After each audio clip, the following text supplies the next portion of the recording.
Welcome to the AFR Saints channel, where we provide you daily content on your favorite team, the New Orleans Saints. Do us a favor and hit that subscribe button. Be sure to leave your comments below and smash that like button. Who dat? We're going to start with the New Orleans Saints and their offensive line. It feels like a conversation that we've just had over and over and over and over again.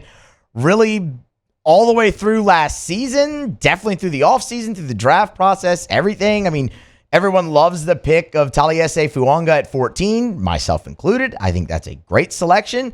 But the problem is, if you're looking at the Saints, it's not just one tackle spot that you need. It's most likely both. I mean, Fuanga, they're very confident that he could play left or right tackle. That's great. I mean, that just adds to why that pick is really good and why you expect him to be successful. A lot of versatility there, right? Okay, so let's say he plays left tackle and Ryan Ramczyk's good to go and Ryan Ramczyk plays right tackle. Then good. But how confident are you that Ryan Ramczyk can actually play right tackle right now? I mean, cartilage in your knee just doesn't grow back. It doesn't stop deteriorating. That's something he's been playing through and is going to continue to have to deal with. And they can say everything that they want to say. They can say all the right things. They haven't sounded very confident when they've talked about the future with Ryan Ramczyk. So what if he can't go? Well, then Fuanga's going to play there. What happens at left tackle? James Hurst retires. It doesn't sound like they're going to re-sign Andres Pete. We talked about that with Cat Terrell yesterday. Trevor Penning? Well, okay. Again, they can say whatever they want to say. And what they're going to tell you with Trevor Penning is they're still, super confident in him and they haven't given up on him at tackle and they're going to let him go. But when push comes to shove and it's been time to let him go, they haven't done that. I'll give you the pass on the rookie year. He was injured. He got injured before the season started. And then when you were finally able to get him back in November of his rookie season, in week 18, he ends up with a Liz Frank injury and he's out again.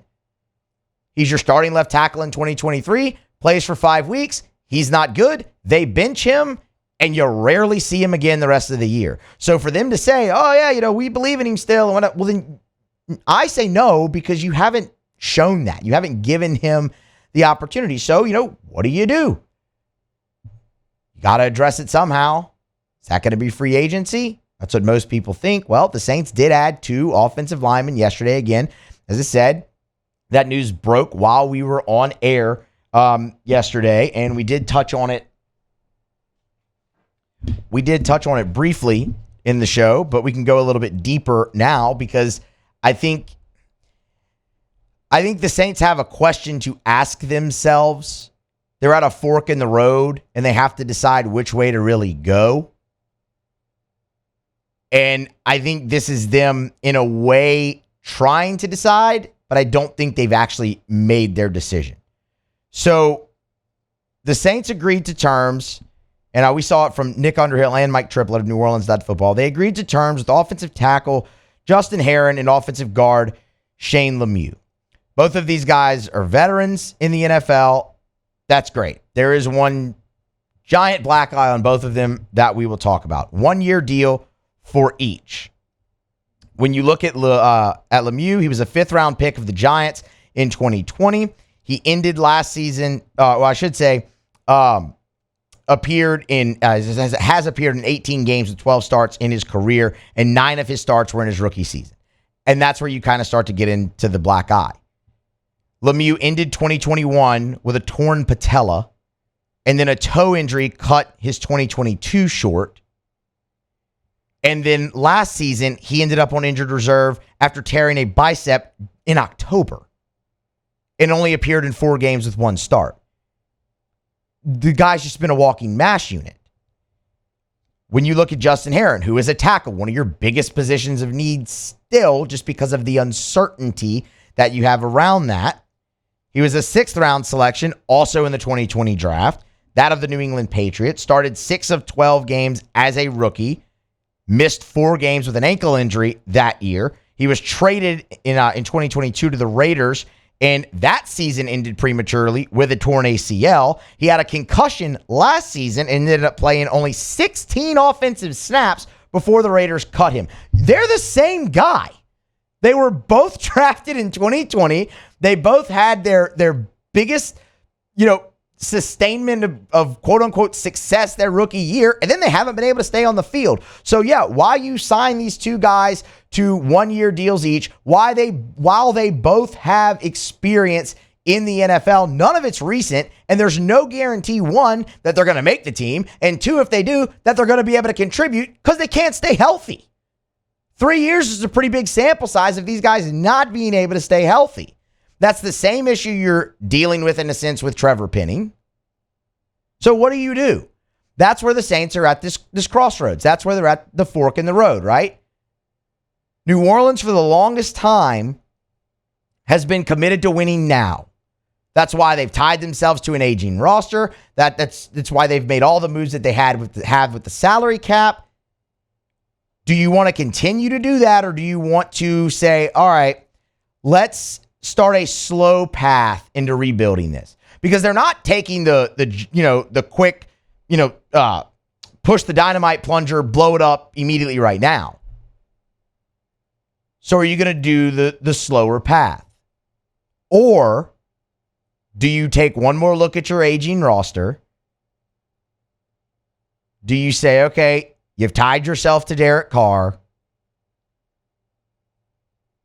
You have Marshawn Lattimore still for now.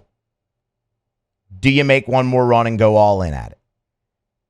If you choose the slow rebuild, you're good with Heron and Lemieux, and Nick Saldiveri could potentially play some guard for you. And, you'll have Fuanga as a rookie, and everyone expects a big season out of him in his first year. And why shouldn't you? I mean, the guy looks awesome. And all right, maybe they finally do go out there and they let Trevor Penning work through all the growing pains, and they go after that. Or if they decide, all right, one more year, we're going all in, we're going to try and win now, then you still have to go get a veteran tackle in free agency that can help you.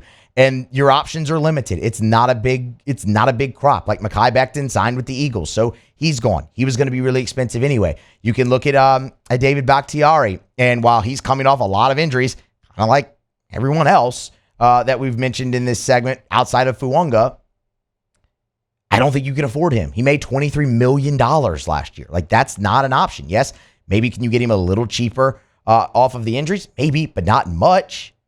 Donovan Smith makes the most sense to me. Like, that's the guy I look at and I say, okay, you can do that. He's 30 years old. He's been in the league for 10 seasons and comes from the Kansas City Chiefs last year, where obviously, look, that's great culture. You love that. He was with Tampa Bay when they won the Super Bowl. Good culture. You love that. Familiarity with the NFC South. How much does that really matter? I don't know if it's fine. I don't know, but it's there. So, I mean, you like the veteran aspect that he will bring there. The caveat is he only played in 12 games last year with 12 starts with the Chiefs, dealt with what they termed a neck stinger, but he made $3 million last year. So you could bring in a guy who's played 9 years in the league. This would be his 10th for $3 million. Spotrac lists his market value at 5.1, but if he made $3 million last year, are you really going to give him 5, especially after only playing 12 games and being injured? Probably not. Good culture, locker room guy potentially, has played a lot of football, started every game that he's played in the NFL, 136 of them. That seems like a move there that could lead you down the, okay, we're going to go win now one more time. But they have to ultimately make that decision. And maybe them signing Heron and Lemieux is them telling you, okay, this is kind of the path we're going to go. But I'm not totally sold yet. It's a long offseason. And signing those guys who, again, there's no guarantee you're going to get anything out of them. That doesn't sound like what the Saints have been doing. So we'll see. But that's the latest. They have a decision to make. Offensive tackle is a position that they still must address. Hey, thanks so much for watching. Please leave your comments. I love to interact. And be sure to hit the red subscribe button below.